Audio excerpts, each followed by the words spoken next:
Bom, pessoal, então voltando aí, eu tive que cortar o primeiro vídeo porque estava ficando muito longo, depois ficava um pouquinho complicado para a gente poder subir. Então a gente trocava uma ideia sobre a segunda modernidade, de como é possível a gente romper, pelo menos do ponto de vista legal, com as metrópoles, acabar com a primeira modernidade, mas a gente continua sendo colonial, né, do ponto de vista prático. A gente continua utilizando uma territorialidade que não é nossa. A gente continua tendo relações de desenvolvimento que não levam em consideração a auto-organização dos povos nativos, que não levam em consideração a concentração fundiária que nós temos. Ou seja, a gente acaba rompendo uma colonialidade, acaba rompendo com a primeira modernidade, mas a gente se mantém colonial em inúmeros aspectos.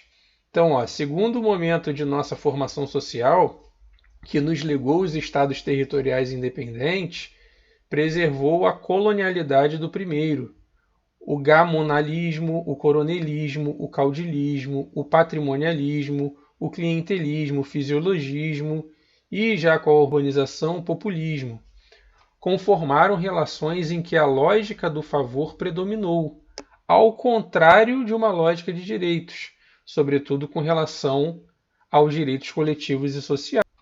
Então vejam, é possível ser moderno e ser colonial. É possível você se descolonizar e continualizar com pensamento colonial, com reproduções territoriais coloniais, com relações econômicas coloniais. Então há, né, aspectos coloniais dentro do próprio processo de descolonização. Então, para a gente fechar, para também não ficar muito longo, ele também destaca bastante o teórico peruano Aníbal Quijano, né? Então, Aníbal Quijano caracterizou as independências dos países da América, dizendo que entre nós o fim do colonialismo não significou o fim da colonialidade.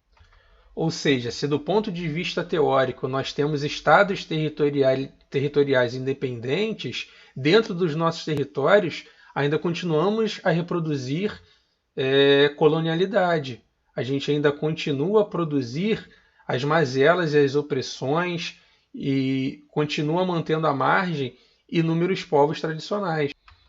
Então, Quijano nos remete a Maria Teg, que nos anos 20 do século passado já nos chamara a atenção para o significado da luta indígena, para os movimentos emancipatórios na América.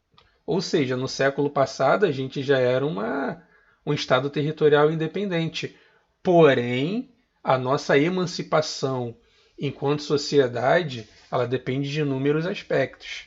Então, mais além desses intelectuais e daqueles protagonistas das lutas em prol da dupla emancipação, é preciso que remetamos a sua expressão atual no zapatismo, no MST, no indiginato, nos afrodescendentes, nos indígenas, nos piqueteiros, nos rappers que reescrevem hoje a história da moderna colonialidade e da racialidade a partir de um lugar subalterno.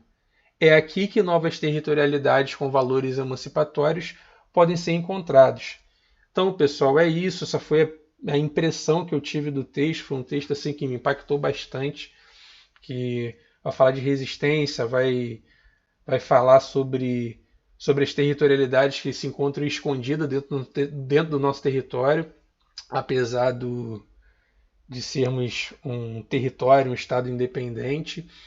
Então, eu acabei tirando bastante proveito desse texto do professor Carlos Walter. Então, um abraço, até a próxima.